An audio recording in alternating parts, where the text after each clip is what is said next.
Hayley at Raising Blooms. How are you all? I hope you're doing very well. In today's vlog, I was thinking I would give you a April garden tour.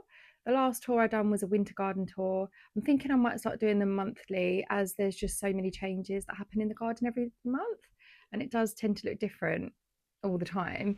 And if I was just to stick to winter, spring, summer, autumn, I'm sure that we'd miss some good things in the garden. So I'll try to do monthly garden tours if I can. So today's one will be our April garden tour. It's looking very beautiful out there. The neighbours are doing some building works, so I will just try to get out there when I can, to try to reduce the the background noise out there, to be honest, and make it a nice pleasurable walk around for you all. What's happening in your gardens at the moment? What's new? What's in bloom? What's not in bloom? Are things kind of on schedule, or are some things a bit ahead than they usually are, or behind? It's funny because I will take you around and show you that I've got two of the exact same geums. I think they're totally tangerine, but you tell me what you think. If you've got geum totally tangerine, let me know if my one looks the same as yours, because I've been told that my one's a bit too bright of an orange colour than the normal colour of a totally tangerine. It's a bit more pale orange. So yeah, let me know your thoughts on that one. But yeah, one of them has been in bloom for 2-3 weeks, and the other one has not even bloomed yet. I think it's got one coming out now, so that's interesting. They are in two different parts of the garden. One's in the south facing border, and one is just right at the end behind my greenhouse. So yeah, that probably has something to do with it. But yeah, do let me know what's happening in your gardens. If you haven't seen a garden tour of mine before, I've lived here now for coming up to 3 years this autumn, and it was the garden that sold us the house. The house needed a lot of work, to be honest, updating, and nothing structural or anything like that, but yeah, it needed modernising and just a bit of love. It was, yeah, quite a job indoors. The garden itself, again, it had potential. It's a lovely garden. It's east facing. I said west facing in my first video. It faces east. The sun rises from the back and sets behind the front of the house. So it's an east facing garden. It's 110 feet long. We have a stream at the back. When we first bought the house, I knew the garden had potential. I knew it was a lovely big garden and a complete change from what we were coming from. So yeah, I just was itching to get out in the garden. I said to my family, I'll just pitch a tent out there. I'll be happy to pitch a tent out there and leave you guys to deal with the house and what's got to happen in here. I'm not interested. I want to be out there. It was definitely that. It wasn't just the stream. I mean, that's definitely an absolute selling point for me. It was just a lot of things, actually. It's to do with trees and things in the garden. So the trees in this garden, there are some really lovely mature trees and shrubs, but the one tree that's obviously very significant in the garden is the ginormous silver birch. So the story of that silver birch tree, it has its own story, which I found out about a year after moving in. I spoke to the neighbour about it. I asked her because on the land opposite our garden, there's another silver birch tree, very, very close to ours, just opposite the stream. It's just a lot smaller, but it looks exactly the same otherwise. And I was always under the impression that it must be a baby from our tree. That's just what I thought must have happened, since they're so close together. And so I mentioned that to my neighbour, and she said, "No, that's not what it is. The silver birch tree that's in your garden came with the previous owners from their old house. They brought it with them and planted it in the garden when they moved in over 30 years ago. And it was their silver wedding anniversary gift." And I just thought, wow, that's just so special. That's what I was planning on doing myself, bringing a silver birch with me. But also it makes it more special, really, because neither of them are here any longer. They were elderly, living here. Obviously, they'd lived here 30 years or so. The gentleman's wife passed away first, 10 years or so ago, and then just before we bought this house, the husband passed away. So neither of them are here, and their beautiful silver birch tree is here in this garden. That was their silver wedding anniversary gift, and I just feel like I'm guardian of the tree, keeper of the tree, and I just really want to look after it. I could never get rid of it. It's just got such a lovely story, and it's just so beautiful. And seeing it change through the seasons for me is so special. I love trees anyway, but yeah, this one is just so lovely. It's home to so many birds. Well, it's shelter to so many birds. It's a gorgeous colour in the autumn time. It's so pretty in the winter when it's, its trunk stands out so stark against the sky. It's a very special tree, and I love it. And what I thought was its baby is not. In fact, my neighbours bought that tree, the other tree, for the lady across the stream's silver wedding anniversary as their gift. But it's a dwarf variety. It's not the same variety as the silver birch that we have. So that's the story of those trees. But yeah, it was just a few little signs, I think, that just made me want the house, that made me thought that the house was definitely one for us. But it was all to do with the garden. So yeah, that's my little story about trees in the garden. Sorry for waffling on. I just thought that was something nice to share with you all. We will get going with that tour now. So I'm just sitting in the garden now, and I'm thinking about giving you a little garden tour.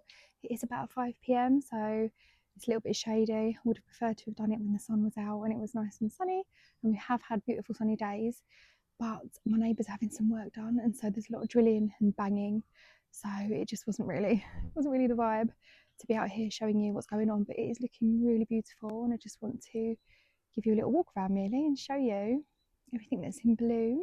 So this is a little April garden tour. Let's go.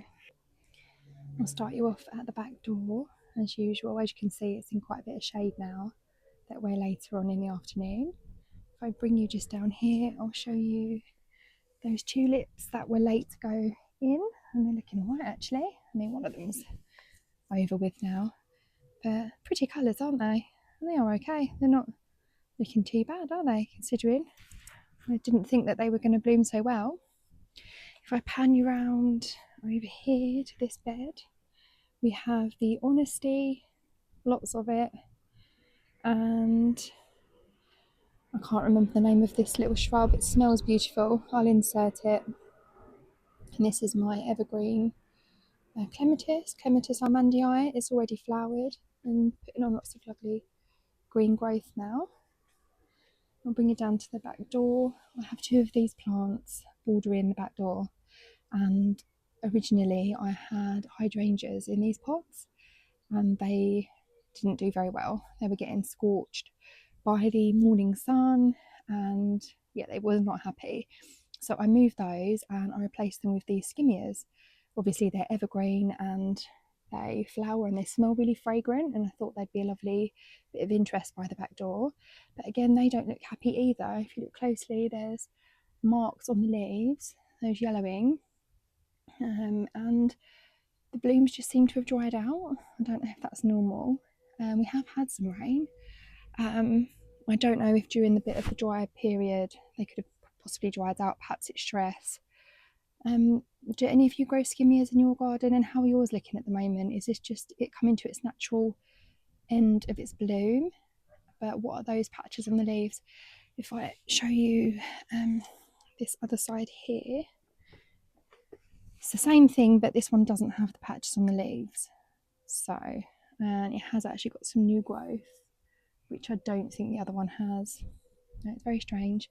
Answers on a postcard, please. And if you have any ideas of anything that would do really well, perhaps in these pots outside the back door, do let me know. Here we have the cuttings I took in my first video, the Cotoneaster and the dogwood, and they're doing really well. I've left them alone, to be honest. I've given them an occasional water, but they're all still there, still alive, fresh growth on most of them. Some of them perhaps haven't taken, but I'd say they're looking okay. If I bring you around to the kitchen garden, it can be a bit of a mess around here, but look, in the afternoon we get Nice bit of sun around here. It's the last bit of the sun. The strawberries are doing well. You would have seen me planting those on a previous video. I have germination with my parsnips, if you saw me sow those. It's a bit sporadic, but we have germination anyway. What's this? That shouldn't be there. But yeah, a little bit sporadic, but germination all the same. The peas are flowering and they're so tiny. But I did sow some new seeds in here as well. But that's a potato. I have a potato growing. Oh, still gonna have a potato in there. So yeah, I've got a little bit of succession sowing going on. Some of it does look like it has been munched. Looks like I might have lost one or two. But I think they're faring better than my broad beans, which I am thinking I may have to get some plug plants in here. There's a cheeky weed. Because yeah, they look very sad. I didn't really recover from the slug damage, and to be honest, I didn't do an awful lot to prevent it, so that's the situation that we find ourselves in. Some munched broad beans. I'll bring you back up the steps. Here is the magnolia that I put in a pot. I switched it out with one that was in bloom. I found one that was blooming in B&M, so I put that one in the ground and put the one that I had in the ground in this pot because it wasn't really doing anything for me. So he can sit there and wait a while until, obviously I might have to upgrade his pot eventually, but I know they can take years and years to bloom, so might be waiting a while. We have some bluebells down here. So pretty, smell gorgeous. I know they're not the native ones. They're lovely in a little vase on the windowsill. And to be honest, once you've got these, you can't really get rid of them, can you? I've got them everywhere in the garden and I just enjoy them, accept them and enjoy them. Here, look at this beauty. This is a self-sown honesty. You may have heard me telling you before how I was so desperate to get honesty growing in the garden. And I tried for a couple of years. The amount of time we've lived here, I just didn't have much success. They were just getting munched by slugs and yeah, never doing anything. And now I literally have it everywhere. If you have a look at all the little splashes of purple around the garden, that is the patches of honesty. And what I love is these are just thriving in a crack in my patio. and they've, you know, Mother Nature has managed to sow me a purple one and a white together, and I think it looks so pretty. Definitely in its prime at the moment. I'll come close and look at the colour. So vibrant. Oh, I do love it. And the bees are happy. And this is going to give me some beautiful seed heads for autumn arrangements. Such lovely interest in the garden. I do love honesty. These are my Olivia Rose Austin cuttings. And they, again, they're just there doing their thing. Have some growth. I'll leave them be. Give them a little water now and again. They are getting rocked about a little bit in the wind. I have some blueberries growing in here. I did top it up with some ericaceous compost. And we do have some little berries here. But otherwise, not doing much else, are they? So I may have to rethink where they are, what pot they're in. Should I put them in the ground? I don't know. We have a curry plant down here that's seen better days. I gave it a good water the other day. Hopefully that was all it needed. It does seem to have livened up a little bit since then. Waiting for the yellow flowers. I don't know when they appear. But I just think that's so pretty. The foliage is very pretty. Come around here to my Gertrude Jekyll rose. Looking healthy, put on lots of growth. I need to tie in some of these new shoots if I want to encourage more blooms. If you watched my video on my roses, you would have seen how I tied that in and trained it horizontally to improve how many blooms that we get. In this border here we have more bluebells. All of these fresh new shoots here are going to be crocosmia coming through. Yep, and the daffs are all over now. We have my rosemary looking beautiful. When does this not look pretty? It always seems to look pretty. It always seems to have flowers on it, no matter what time of year. More honesty down here. Look at these, they're so healthy. So healthy and strong looking. I just love the colour. The colour is just so intense, isn't it?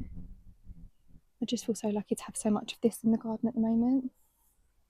I don't think that I pointed out along these steps I also have some self-sown toad flax, purple toad flax. I keep it because I think it's absolutely beautiful. I just find it now and again in different places around the garden and just let it be because it's so pretty. There's another little clump of it here on the steps, and it was last year we had it where the self-sown honesty is now. So yeah, the honesty's taken its place this year. Something that's not doing so well though, I told you I've got this kind of a little frame for my wisteria to grow up, and it's not really doing anything, to be honest. It's probably not really happy in this position. Just hasn't really, it's obviously leafing out now, but it just didn't put on any growth last year. Maybe this year it will, but we will see. We have lots of green alkanet around. I know it's a weed, but a weed is just a flower in the wrong place, isn't it? And I don't really think this is the wrong place, so I keep some of it. It makes the bees happy.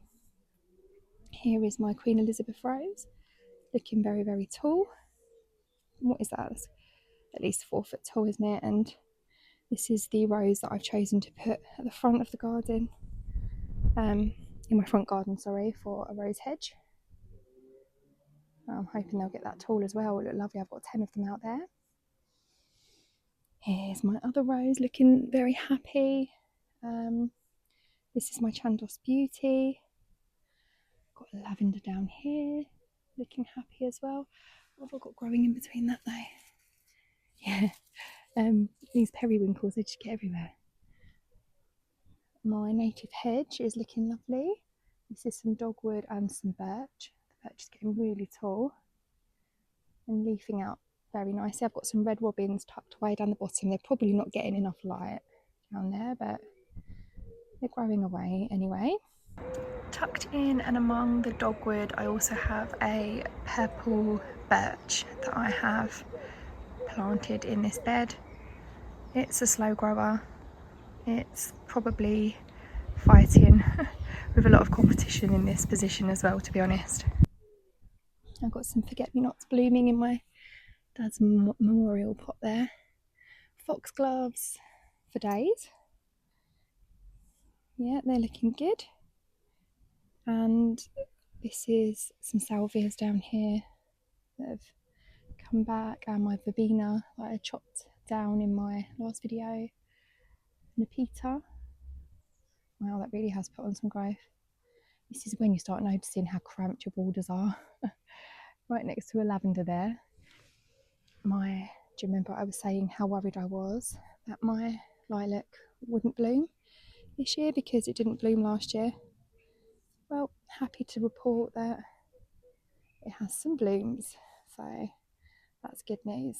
If you know what lilac smells like, it's just so beautiful, such a heady, lovely fragrance. I have a foxglove down here getting really shaded out, but look, it's happy. For now, more of those green alkanet back there. This is rowan here. These leaves are rowan, all part of my native hedge. I've got going there. My oxeye daisies are coming back. Achillea starting off down here. These are Aquilegia, and I have loads of these all self-sown around the garden, and I don't mind because they're so pretty.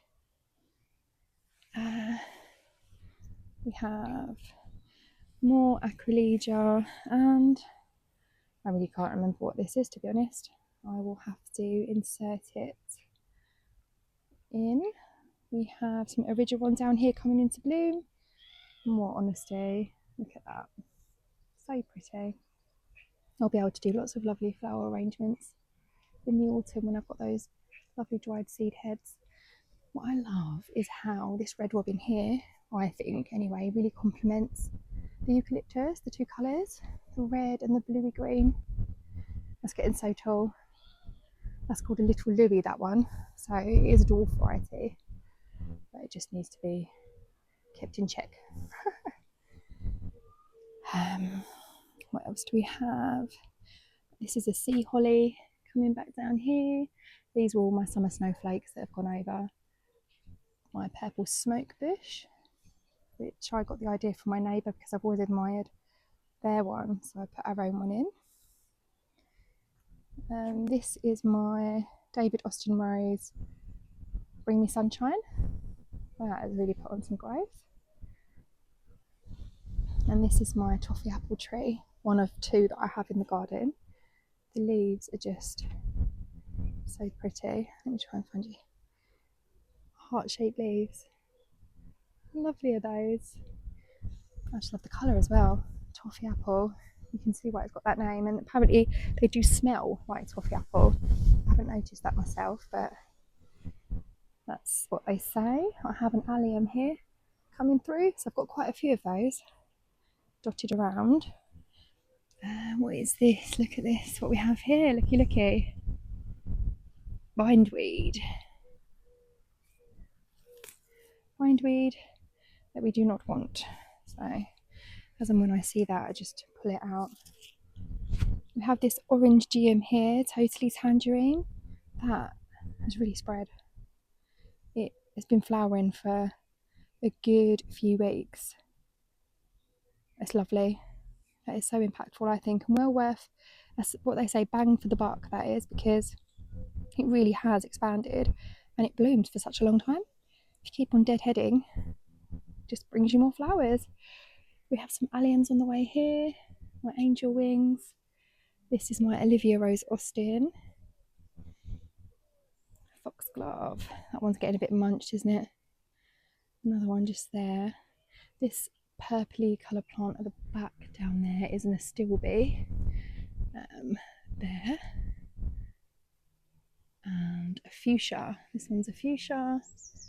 This one that looks a bit sticky here and twiggy, that is a hibiscus. It's a blue hibiscus. It hasn't flowered since I bought it.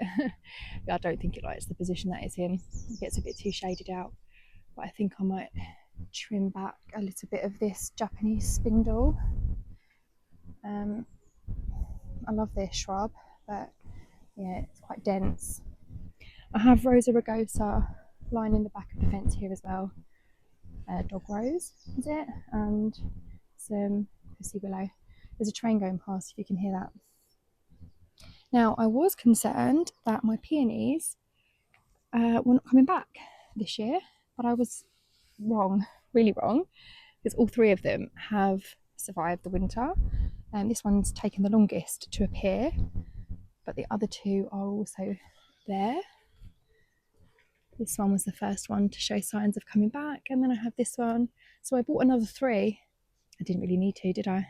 But you can never have too many plants, can you, in the garden? It's a little wildlife pond that I'm forever scooping leaves out of. Didn't have any frogs spawn in here this year, which is a bit sad. But I'm sure there's still lots of other life in there. It's always good to have water in the garden. These lovely little flowers here, I think they're called Lady's Mantle. I will double check and let you know, but those are just wildflowers, and when I looked up about them, they grow near water.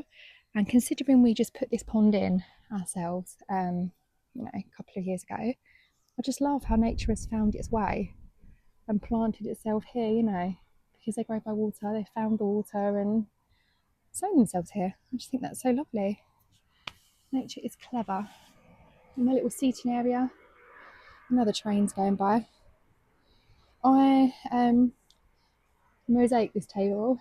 This was just a little black metal framed table here. It's getting a bit scratched up there, but I did paint it and broke up some pretty tiles and tiled the tops. That's a sweet little feature. I quite like the rustic look of the paint chip in a way, to be honest. I have this hydrangea here that I've put here. I think that was one of the ones that was in the pot. bordering the back door. So it's an Annabelle, and I think it's going to be much happier here where it's slightly shady under all these shrubs. This is the south facing border, but obviously there are lots of shrubs and things to provide a little bit of shade. So I think that hydrangea is going to be much happier there. These lovely daffs here smiling away, looking so pretty, double-headed, they smell gorgeous too. I do try to keep a little bit of a mix of manicured and wild. As you can see, my son's forever picking dandelions for me. I have a mock orange here that looks to be coming back to life, so that's good news. And a couple of viburnums. This one is Dawn.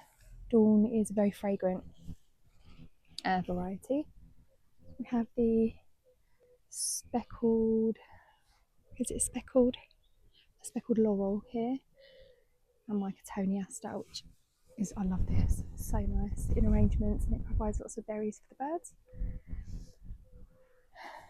Euonymus here, got quite a lot of these in and around the garden. My archway to the other side of the garden, and we have my David Austin Rose this side, which is Willerton Old Hall, doing very well. We have Mary Delaney on this side, and on the other hand is not doing so well. I mean, not doing terrible, but definitely much slower to grow than Willerton Old Hall.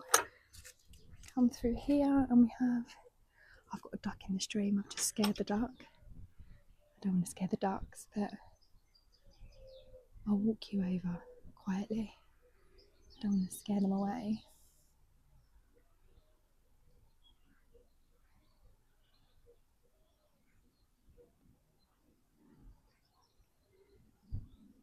You see the duck, the lady mallard.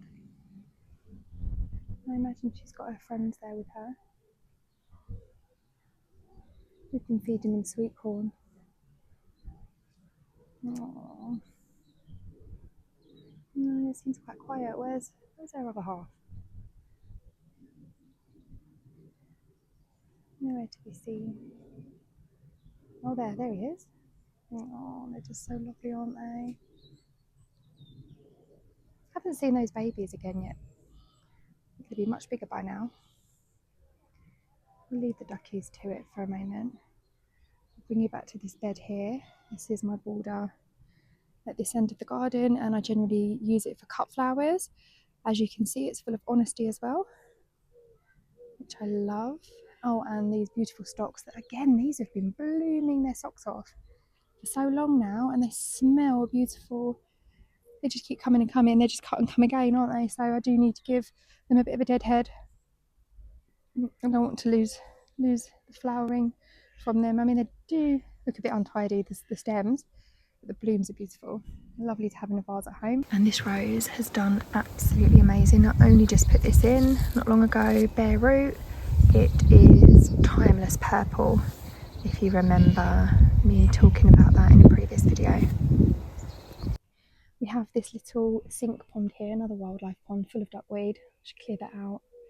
Another eucalyptus here. This one is called Baby Blue, and just so much honesty. Look at it. I just love how strong and healthy looking it is this year. We have had quite a dry April.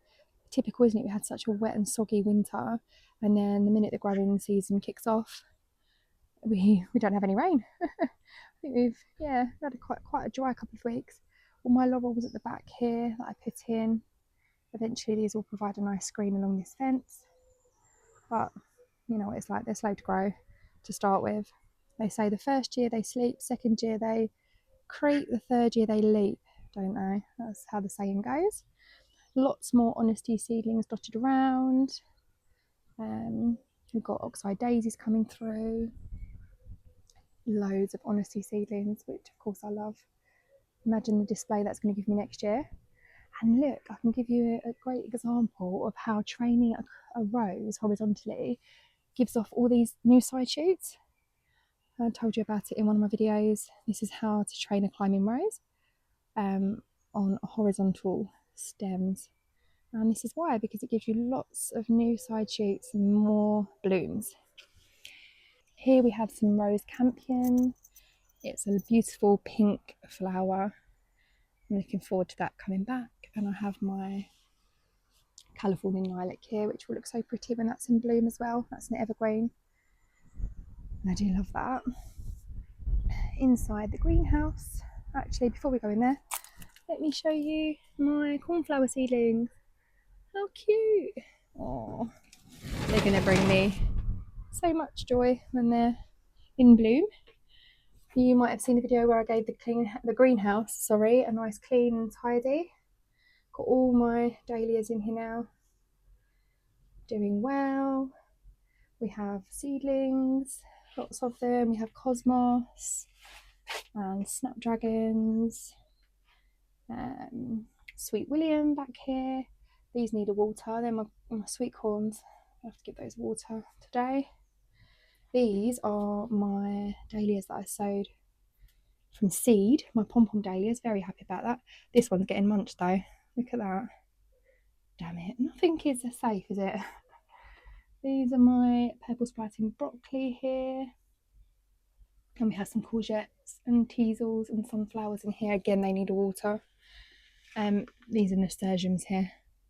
And I have more down there. Yeah, that's it for the greenhouse. Must remember to give that water in there. If we head this way, I need to deadhead my daffodils along here so that they can put all their energy into next year's flowers.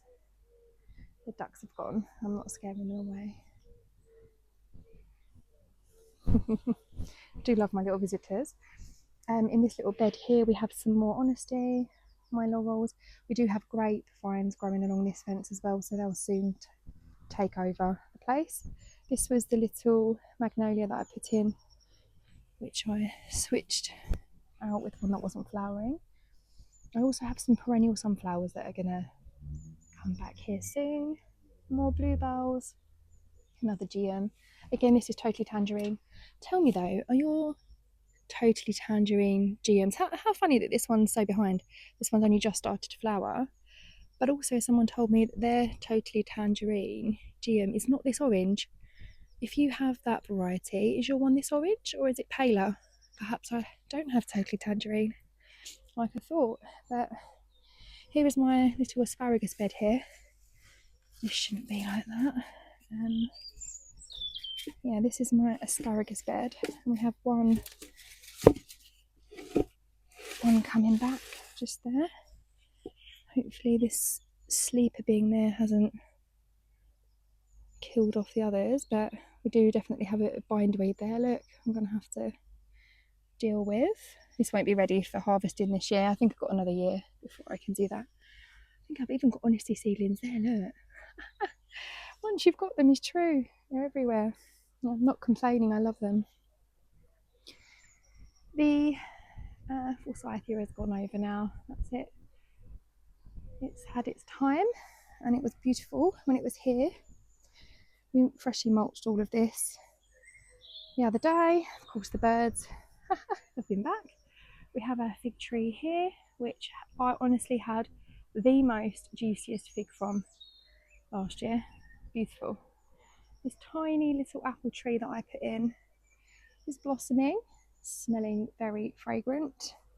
We have a mini fig tree here called Little Miss Figgy, which hasn't grown me any figs yet, but not expecting it to for a few years. My little raspberry patch is coming back to life. My pear tree is in blossom. I don't know if you can see that very well, but there's a cherry and an apple tree next to it as well that are also blossoming. We have some more red robins over here that are doing well. Oh, and another little, that's a cherry tree there as well, that's doing good. Here's some blossom, look. So pretty. More raspberries here. This is my dead hedge, by the way, which will soon be covered eventually by those evergreens. But here is my pile of prunings. It was originally supposed to be a compost heap.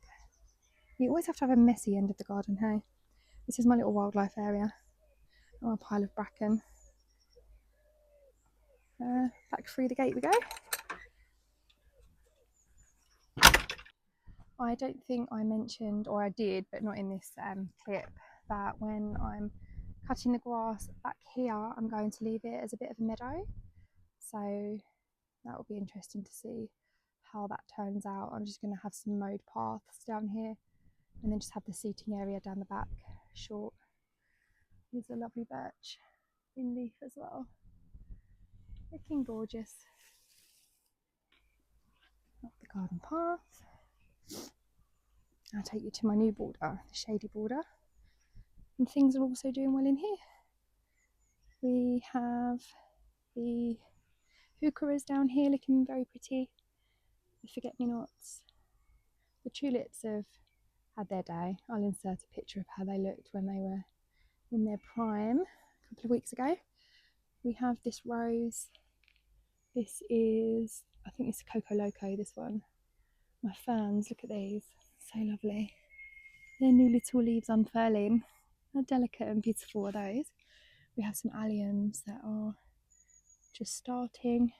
The bleeding heart is over now. I have my tricolour buddleia back there.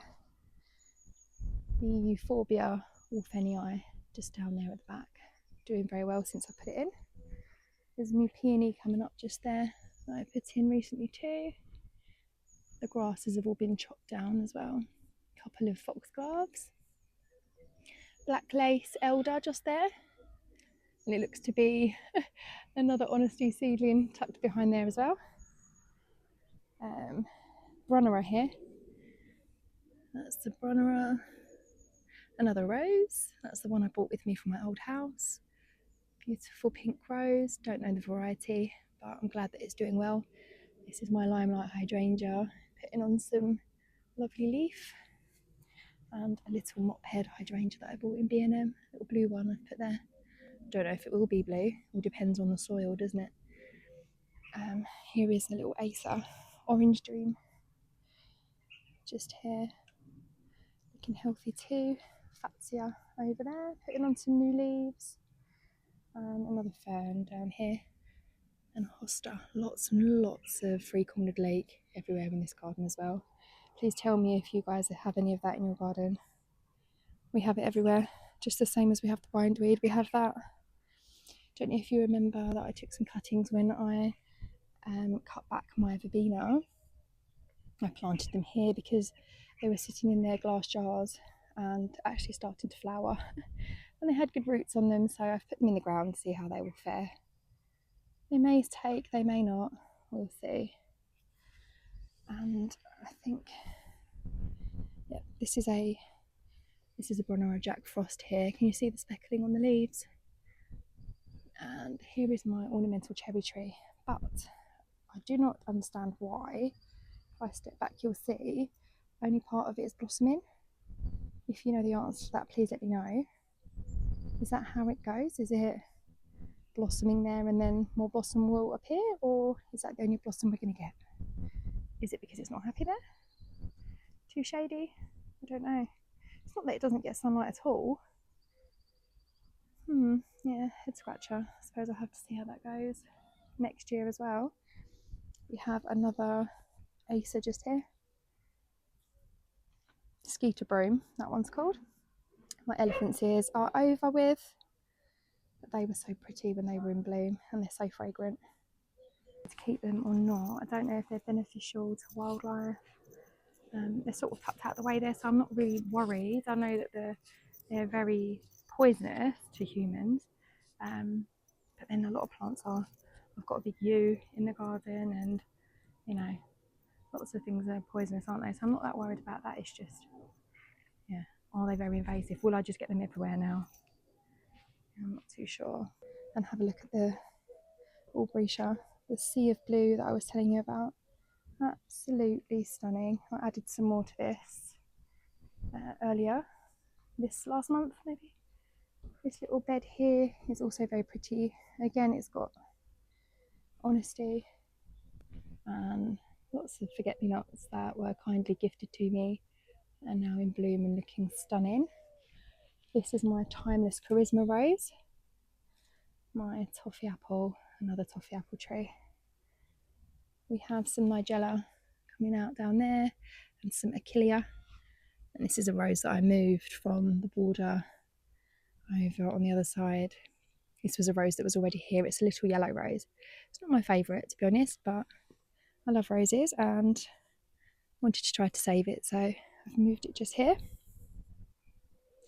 I think that's all, to be honest, of the back garden. Indeed, I don't know if I showed you, I did plant this rose here. This is the one that's for my granddad, the peace rose, and it looks like it's doing very well, and it's quite happy here, so that's good news. But yeah, that's the back garden, guys, in April. That is how we're looking. I thought I'd just pop out the front and give you just a quick tour of what's going on out here. Here is my jasmine in its pot. I've also got a clematis in here somewhere. It does all need a bit more support and tying in. On this side of the door we have my eucalyptus in a pot and just some other pot plants, my hydrangea hedge, that's 3 Annabelles there, some more bluebells, and my wisteria, which will hopefully look very beautiful. I think I've got some buds on there, which I'm excited for. Bluebells and my rose hedge. I have interplanted some salvia in between as well, but these are my 10 Queen Elizabeth roses and my little amelanchier that has finished its blossom now. If you've gotten this far through the video, I do hope you enjoyed my garden tour. If you are enjoying my content and you love gardening, please don't forget to like and subscribe to my channel so that you'll get notified when I post a new video. Thank you for being here, and I'll see you soon. Bye.